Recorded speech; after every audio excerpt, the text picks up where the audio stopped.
Hey everybody, it's been a long time. Monarchy here. Got the new polo shirt, of course. This is what I wore to Japan. And what I wanted to discuss today, the new direction for the channel, what's going on in the real estate market. Disclaimer, I'm not a real estate expert. And global events, the Japanese yen, and everything going on. So I consciously made the decision after my brief hospital stay earlier this year that I want to move to Japan permanently. The original idea was I would be working hard enough I could go to Japan twice a year. 1 year go do cherry blossoms, another year go to Tokyo Auto Salon, another year go to all these different festivals while leaving my job. And unfortunately, my job doesn't give me a lot of travel options and it doesn't give me the finances I need to do so. That being said, I have no children except my students, and I'm kind of done with the United States. So, without being partisan to any particular set of politics, if you've been looking at the US global presence and how America is perceived, um, no better time than to leave. And that's just putting it bluntly. So, how does Japan play into this versus Europe? One, growing up as an Air Force dependent and traveled to Europe previously and traveled to Asia, the Pacific mainly, and living in two Asian countries, as well as living in Central America and living in Europe, I prefer Asia, point blank. Um, one of the arguments that, well, one of the discussion points that I was having prior to recording this is a lot of people in the West, without getting into racial bias, have a preference because they grew up learning European history. I grew up not only learning European history, but learning global history and looking at different cultures around the world. My travels as an adult, especially in Japan, I feel better perceived. I'm not worried about encounters with local law enforcement. I'm not worried about any organized crime in Japan. I'm not worried about being mistreated as long as I follow the basic level of decent Japanese social norms, which anyone can do. And a lot of them are unwritten. You just have to live in Japan for a little while, experience them. So, with that said, I'm going to transition to the next portion, which is the exchange rate.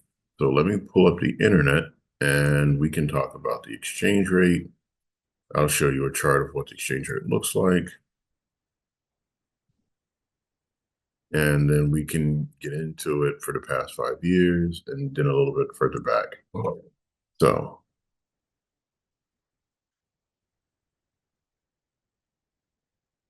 and I do it backwards because it's easier for me to explain exchange rate history.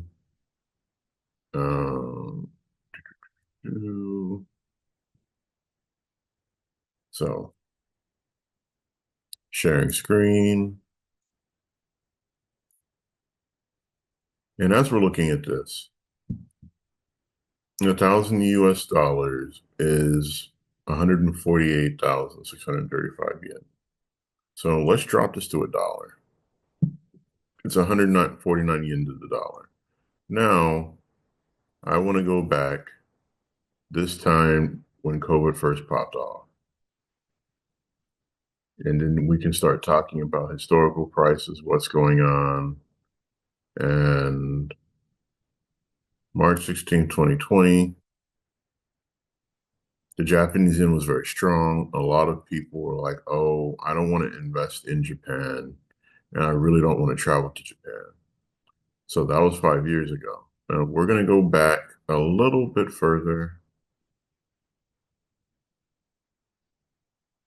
and we're going to go back to when I first launched my travel business so everybody can kind of see what's happened in 12 years. And I'm probably just going to give up at this point. We're just going to start off with, oh, they don't go that far back. Makes sense now. So let's just stick with the 5 years. Investing in an IKEA house or any Japanese real estate had a lot of problems because of the exchange rate, taxes, fees, inheritance tax, and other things a lot of people don't understand. So when I went to Japan, we're going to use 6 months ago, 12 months, 12 months. So when I went to Japan recently, 155 yen to the dollar, you can see it clearly on the screen. The number one issue a lot of people are having is why? Japan has a lot of factors involved. So, one, birth rate. Two, industries growing and shrinking. Three, the ridiculous rates for mortgages, investments, loans. Japan's history from the bubble economy having negative rate loans against currency, where Japan was basically paying people to take loans from them at such low interest rates, and the market's been really volatile. Again, not a financial expert, not a real estate expert. I'm a business teacher. I'm giving my own insight. There we go. So, what I'm going to do now is talk about why the direction of my business is changing, the direction of the YouTube channel is changing. I want to live in Japan. So, when I was teaching roughly in 2021 and 2022, I was using Sotheby's, Japan real estate to see how the expensively wealthy in Japan were living. I reviewed a couple of properties, and what I want to do right now is I want to look at a couple of properties that I still like that are on the market in Tokyo and Kyoto, and how this relates to this discussion. The discussion is if you had to evacuate the United States or you had to leave where you're currently at in the world and you're moving to Japan, the number one thing um, I would venture to say, matter of fact, I don't even want to use that. I don't want to look at new listings. I want to look at low to high. That way we can have this conversation easier. I recently went to an online seminar, Google video called me with realestate.co.jp, representing myself, asking questions based on me. Now, some of the people that I do business with here in Texas and across the United States are millionaires. Let's just be point blank. However they got their money, however they got their money. But when you're looking at Tokyo, and that's my number one issue with um, millionaires or people that don't study Japanese culture or haven't really taken time to explore Japan, they want to go where everyone is. Everyone's in Tokyo. Every major corporation, every major brand, every major celebrity's been in Tokyo. Everybody's been in Tokyo. And it's not unique, it's not charming, and it's not what it needs to be sustainable. So this is one of the houses I was looking at. It's a $1 million house, 1420 square foot, 8 pictures. It's well designed. This space for that's supposed to be the dining room and kitchen is a little weird to me. 3 bedrooms and a loft. It's gorgeous. It's simple. It's in a nice neighborhood of Shinagawa-ku, and it's 1,420 square feet, 3 stories. I could care less about it. It's nothing that's gonna make me want to just up and give you $1.2 million, especially with all the transaction fees. So this is the first video in the series. And I'm telling you that up now, under the 5 minute mark. First video in the series. Tokyo is large enough in comparison to Houston that everybody can find something they like if you're a millionaire. There's plenty of opportunities here. And I'm not covering all the material from the seminar, but what I do want to do is go ahead and present what you're looking at in Tokyo, depending on your budget. So let's say you have a $5 million budget and you want something great. you can get a house or a condo. I like the condo life only for the fact that a lot of the physical maintenance and things I don't have to worry about. It's not my concern and it's not my issue. So here's one of the other properties I was looking at, and it has over 4,000 square feet for $2.3 million in Tokyo, which is a steal. And let me share it so you see what I'm talking about because I forgot I wasn't sharing the screen. Sorry. So this is in Tokyo. I believe it's in the western side of Tokyo. And 26 pictures, gorgeous front room. There's an elevator, shower and bath.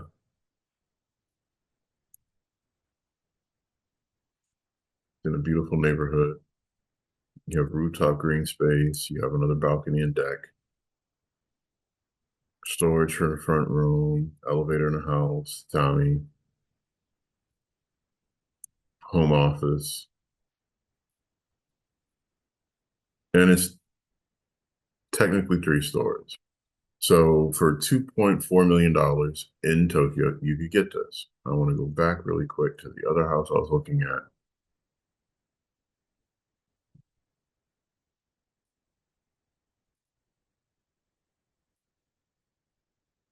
And I forgot to hit the button.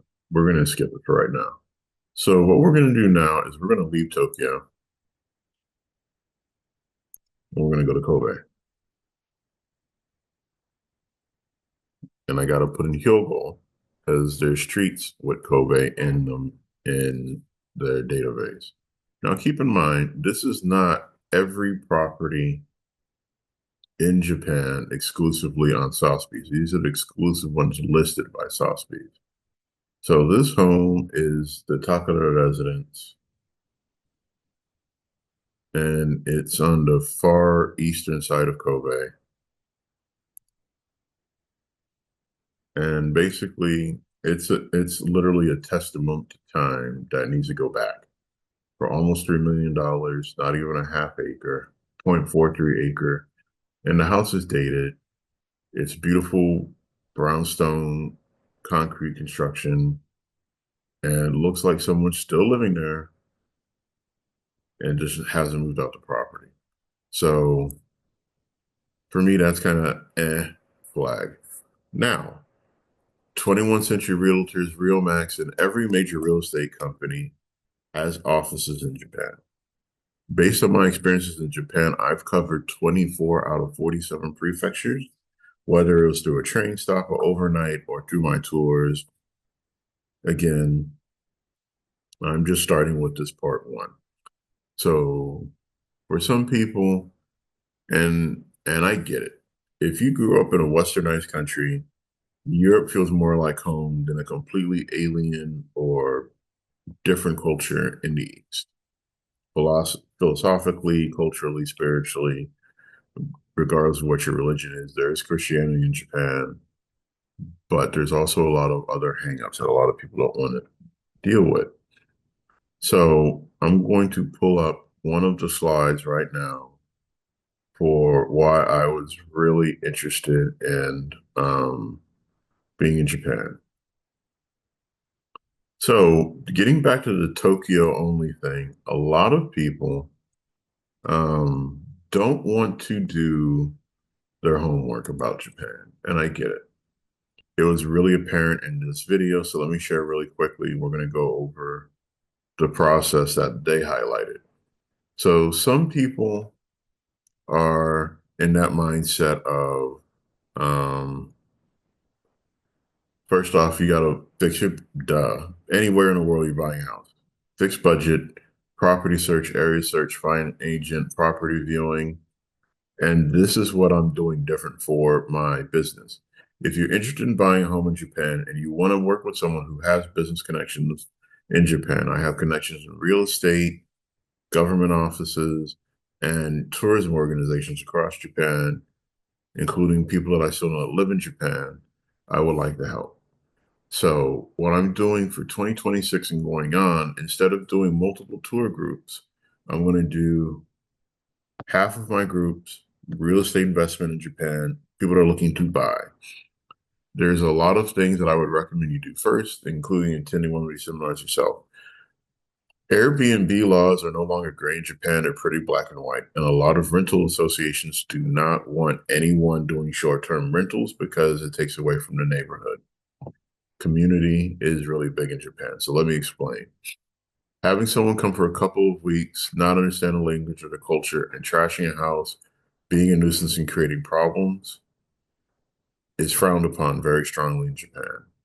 Two, people that are trying to buy up houses and do Airbnb and just flip properties, it's not working because a lot of the homeowners associations, the HOAs, and the municipalities are only selling to foreigners if you plan to stay in Japan for a number of years, not months, not weeks, not days.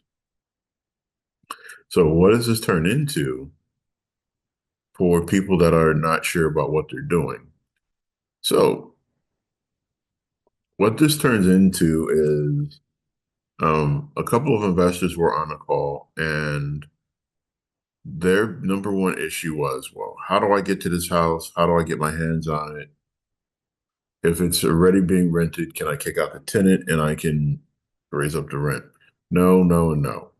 So first and foremost, let's talk about down payments for non-residents. This is information that I pulled from the presentation. Down payment is 40 to 50% of the house, and your interest rate is 2.8% on the mortgage, unless you're buying it all out in cash and you can work out a deal. So for all nationalities, UOB, United Overseas Bank, Singapore, must go to Singapore to sign a loan contract, Bank of China, services available in Chinese and Japanese, but there are other options through Mizuho and a few other banks that were mentioned. I'm just showing you the slide. So interest rates in Japan have been interesting, but there's multiple ways to get access to these interest rates. So what I'm going to do is recommend that you go to realestate.co.jp and you schedule a seminar, you sign up for a seminar or you schedule a consultation. So if you have um, an established visa or you're buying in conjunction with a Japanese national, meaning that you're married, you're on a spousal visa, or what have you, these are the lowest possible interest rates on the planet. If you have a business visa and you get established, you can request the Japanese bank give you a 0.345 interest loan or a 1.6 interest loan. Go figure.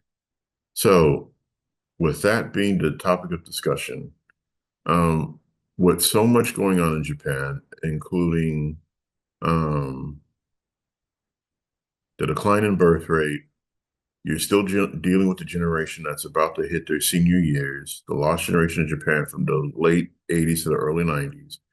Most of them have still not found jobs.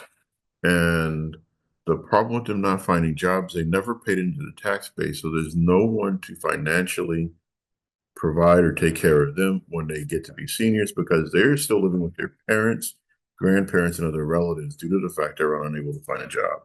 So the struggle right now isn't finding inventory. There's inventory all over the place. I am not focusing on Japan. And after I make these last couple of points, we're going to close out this video. I already showed you the $1 million homes in Tokyo, the one in Kobe. And then I'll show you a couple more in Kyoto while we're still going, and then we're moving on.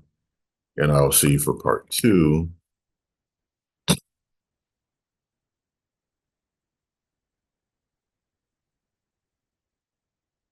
Okay. So the direction that my business is going is that I still want to do tours of Japan. I still live in the United States. I still have family here, but I'm in the process of looking for a job to land me in Japan semi-permanently until I'm ready to retire permanently in Japan.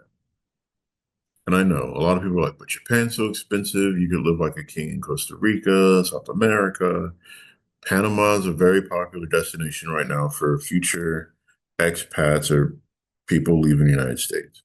There's some European countries that are even looking favorable. I like warm climates. I like a full 5 seasons. I can tolerate a little bit of snow. Europe's out for me.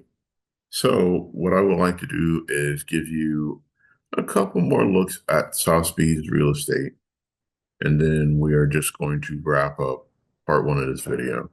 So, recently I saw this listing $622,000 is not bad in Kyoto, especially with almost 1,500 square feet.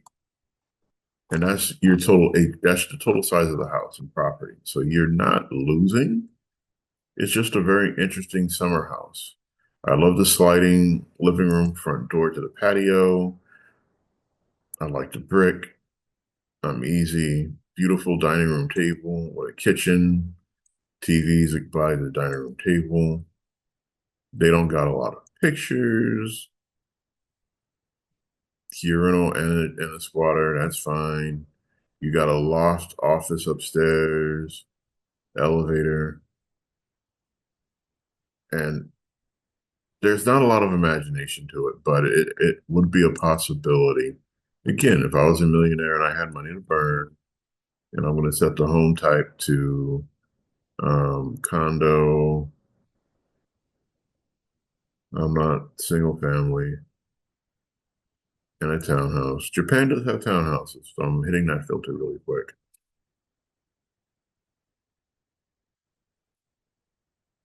Okay. So I've already done an extensive video on the luxury house with rooftop pool in Kyoto. That's just ridiculous. Great value, great house, but it's just why? And the problem with Kyoto being one of the original capitals of Japan, also some of the most pricey real estate in the world, period. So again, part one catered mostly to the millionaires. Now, there's another website for properties in Japan, James Edition, Japan, luxury homes for sale in Japan. And again, James Edition's great. They mainly focus between Tokyo, Hyogo, Kyoto, Kansai, and all over Japan. They really have a thing for Hokkaido. And if you've never heard the joke, um, Hokkaido is Japanese Alaska, and that's the only way to explain it. So beautiful $7.2 million house in Himeji. Himeji has one of the best UNESCO heritage sites in the world for Himeji Castle, and it's a great community to live in. But again, you have a lot of real estate under $1 million if you just want to make that kind of investment. 850 square feet. I can't get behind it. Not for me. But beautiful small bedroom home. And no, it is not directly in the Geisha district, but it is close enough that you will see people living with kimonos in it on a regular basis. So highly recommend it. I'll drop the links in the website below, and you can look at it on your own. But again, these are for people, not necessarily people of color. It's for people in general that want to have options.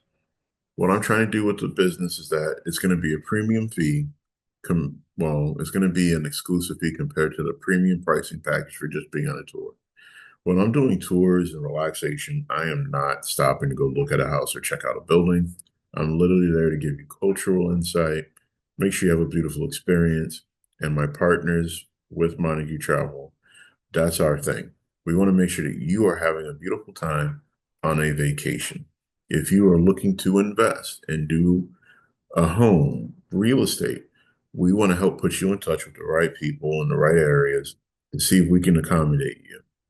So the first video caters to the millionaires. The second video is going to go more into the exchange rate and planning for people that are not millionaires. So with that, thank you for your viewership. Thank you for supporting the channel and rocking with us. And then I'm going to do more recommendations on areas of Japan in the next video. Peace.